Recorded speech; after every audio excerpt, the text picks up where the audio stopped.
All right, everybody. I just wanted to talk a little bit about what's going on with this new splinter movement within the Labour Party and also technically within the Conservative Party over in Britain. Those of you that have followed the channel for a while, I used to do a lot of stuff about Brexit.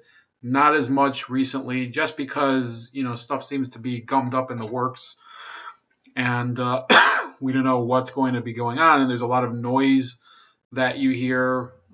So really, when you follow a topic for so long, and there's a lot of uncertainty in the air and no actual coherent developments, I think that really becomes um, kind of a deterrent towards covering it. So I'll try to do the best that I can.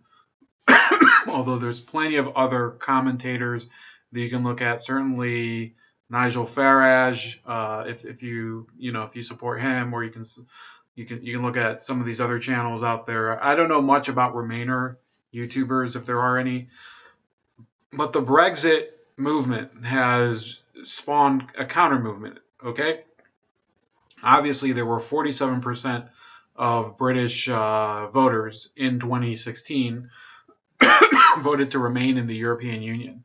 And despite the fact that that means you lost, and that means that the terms of the referendum ought to be honored, they claim that the people didn't really know what they were voting for. So that's something that I find very ironic. It's as if the liberal democratic social elites, okay, those people that consider themselves liberal Democrats, even though they don't fulfill actual liberal beliefs of respect for other people's viewpoints and hands off of people's personal lives and personal beliefs. Those people have decided that democracy is so important that people who exercise their democratic rights they can't be trusted to actually be the voters. Okay, the voters aren't really the people who are should be charged with making decisions in a democracy. It has to be people who are competent to do so, technocrats. That's essentially their argument. And one of them is Gina Miller, who is most famous for, and she even goes by that Gina Miller on Twitter. She's actually kind of foxy, if you don't mind me saying. She's a very bonny lass, as they would say over there on the on the big island over there in the Atlantic. Anyway, so Gina Miller is the one who kept suing the British government for 2 years to try to block Brexit on the grounds that it would ruin her business. And she lost eventually, and now she's saying that this group of members of parliament are going to be the best group that could help them essentially block Brexit. So you have here, you can actually see, this is Chuku Amuna, who is a former minister in I believe the Gordon Brown government, I think, a few years ago. He also was shadow minister under Jeremy Corbyn. And then you have some of these other people. This is Anna Soubry over here. She's very, very unpopular among Brexiteers. And Joan Ryan, Heidi Allen, Sarah Wollaston. So these are all people who have left the Labour Party on the grounds that they claim that it's too anti-Semitic for them.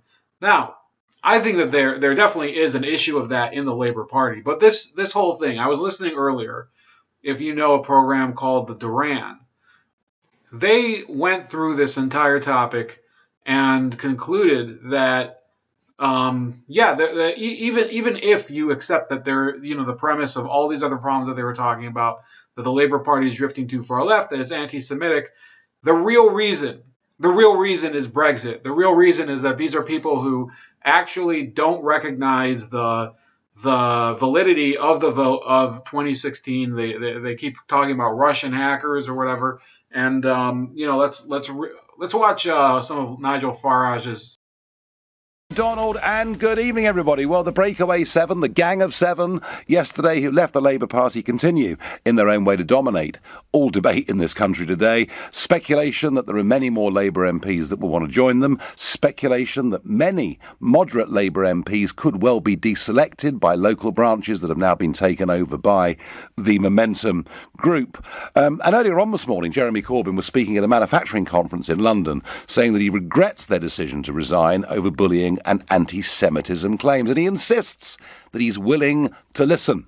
Anyone who thinks they're not being consulted is not taking up, in my view, the opportunities that are available there and open and ready for them at all times to do that. I'm always prepared to discuss policies with people in the party, and I do all the time. OK, that's maybe what Jeremy Corbyn says, but there is actually some further bad news, some bad evidence that is out this evening. Sky data polls released under an hour ago show a couple of things that I think for the Labour Party are potentially quite disturbing. Firstly, on Jeremy Corbyn himself, 35% in this poll think that Jeremy Corbyn is personally anti-Semitic, whilst 24% do not, the others don't know. And when it comes to the Labour Party, 34%, I guess the same people, think the Labour Party is institutionally anti-Semitic, whilst 23% do not. But perhaps even more surprising is another poll by Sky Data, suggesting that if there were a general election tomorrow, and look, this is a snapshot, and take it at that, but if there were a general election tomorrow, that 32% would vote for the Conservatives, 9% would vote for the Liberal Democrats, 10% would vote for the independent group, even though they're not yet a registered political party, and that 26%, only 26%, would vote Labour. Now, bear in mind, in June last year, the Labour Party were on 40%. That was a YouGov poll out in one of the Sunday newspapers, with the Conservatives a couple of points ahead. They were up in the 40s, a very, very good number. I guess the sort of Corbyn wave that started with a general election campaign back in May and June in 2017 was still strong. So let's unpack that a little.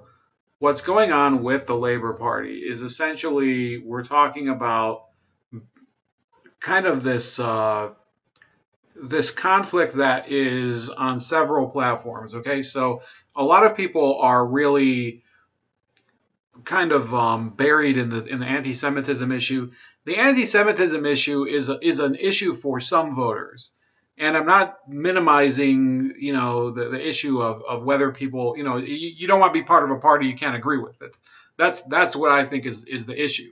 So if people have a problem with that, obviously they should leave the party. And I think it's appropriate that those people did. Michael Gapes, for example, one of the members of parliament that left, he was very forthright saying, yeah, I don't really agree with this. But the other problem is that they're not really addressing the other conflicts within the Labour Party, which I think are the real driving reason why Umuna and why some of these other people left. First of all, is the leftward drift. The Labour Party is going back and reverting to the style of politics that it was getting into in the 80s, which was radical, far left Marxism, and now add into that a lot more identity politics, okay? So some voters have a problem with that. Some politicians have a problem with that. Another problem, which they don't want to talk about, the breakaway people don't want to talk about, is that they are the most hardcore anti-Brexiteer people. They're the Ramoners, as Farage would say. And they generally seem to have this attitude that it's up to them to save the European Union and save the Britain that they helped build, the liberal, elitist Britain that they helped build.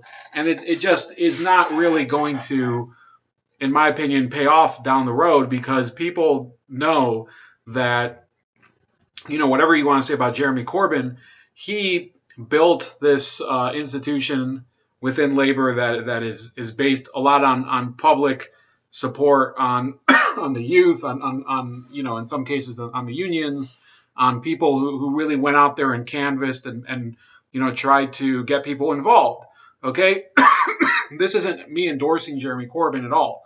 I'm just saying that the voters are aware that the person who fought the hardest in order to build the Labour Party and win seats was not the people who left the party, but the people who supported Jeremy Corbyn. And that's what I think people do appreciate, even if it's wrong and even if it's ignoring some of the latent issues of, bigotry within the party, or, of course, some of the economic illiteracy that they have.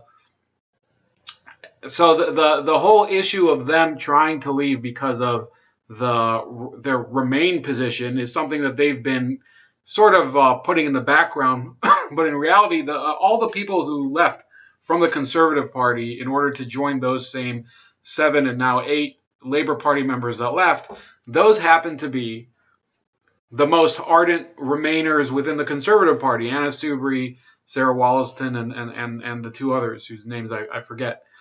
Now here, let's listen to Alexander Mercouris talk a little bit about it. Yeah, I want you to comment on some of the things that I heard them say about why they created this new movement, this new party, and why they left Labour. One of the reasons they cited was the anti-Semitism of Jeremy Corbyn. So I want you to comment on that. Another thing they cited was that the Labour Party has gone too radical left. Yeah. Too radical left. And then they said it was becoming too socialist. And we've heard a lot of this in the U.S. as well. So they kind of packaged this all together. They never really mentioned, at least I didn't see them really mention Brexit, and that this was a big factor in them splitting Labour apart. They seem to pin it more on Corbyn, anti-Semitism, socialism, etc. Yes. What do you make of those comments?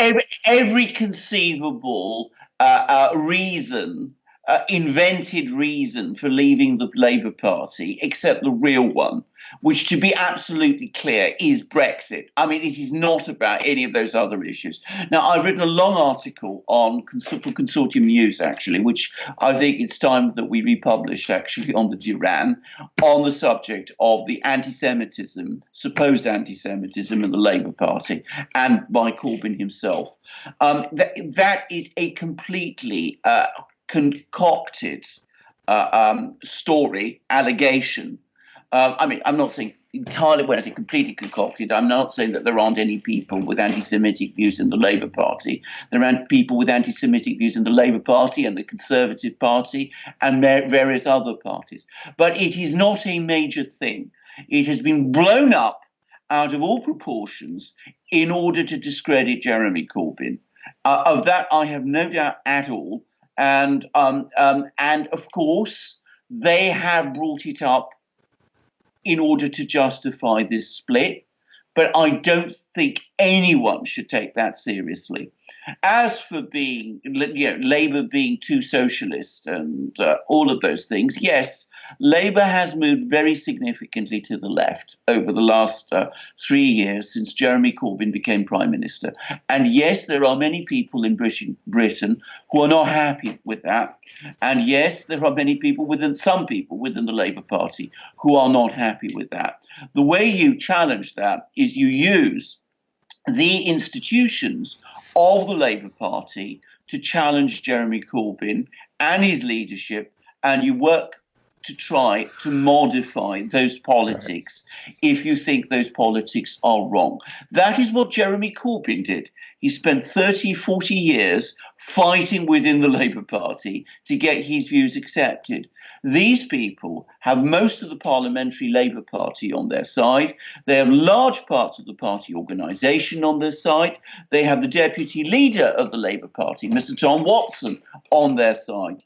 If they thought that Labour was gone too far to the left, the right thing to have done would have been to organise against it, rather than set up or seek to set up, because they haven't even yet set it up, a centrist party which is bound to fail and which is going to make it possible for Corbyn to take the Labour Party even further to the left. Right. All right. So what's next, Alexander, with this? So what is next? I predict this is going to be a 9-day wonder. I think it's going to fade. I think it's going to make, as I said, Corbyn's position within the Labour Party stronger. I think that as a result, there will be a fewer attempts from within the Labour Party to stop Brexit or to arrange a second referendum. And as a result, I think that the prospects of Britain leaving the EU on the 29th of March, in other words, having a Brexit, have materially increased. And given the parliamentary and political arithmetic, that is still looking increasingly likely it's going to be a no-deal Brexit. All right. Alexander McCurse, editor-in-chief of the Durant, thank you very much.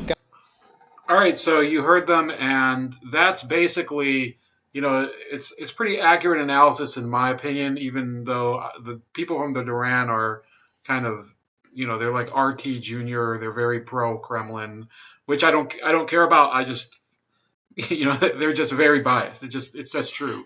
But it is very accurate because people are not going to latch onto a political party of people who did not build anything from the ground up, people who basically inherited their seats from the Labour Party and are premising their entire position on contradicting a referendum that was taken only 3 years ago, where many people were, they were voting with the understanding that their vote would be respected. Now, these MPs are claiming we need a second referendum because it's not enough that people voted the first time. We need confirmation because they didn't understand. And another thing is that when members of parliament defect in Britain, it's generally understood that they stand down and allow for a by-election and they have to run again, meaning that they would have to run in a special election for their own seat. And these people are refusing to do that. This is the peak of arrogance in the minds of most common voters over there, according to their system. Because they're saying, well, people voted in 2016 and they didn't understand what they got. Well, in 2017, people voted for those members of the Labour Party, and the Labour Party was, at the time, what the hell is happening with my hair? Those people were at the time endorsing the Labour Party position, and the Labour Party did say that they would respect the referendum during that election, even though in reality most of the members didn't want to say that. So I think it is going to strengthen Brexit. I think it will weaken the Labour Party as a whole because, look, I know some people are going to say, well, in reality, most of the people support Corbyn more. It doesn't matter. The fact is that Corbyn is working from a little further behind now because he's going to have to try to fight to get some of those seats back and get those people voted out in favor of loyal Labour members. And he's going to have to try to gain seats from the Conservatives and gain seats from some of these other parties. I think the Liberal Democrats have some seats.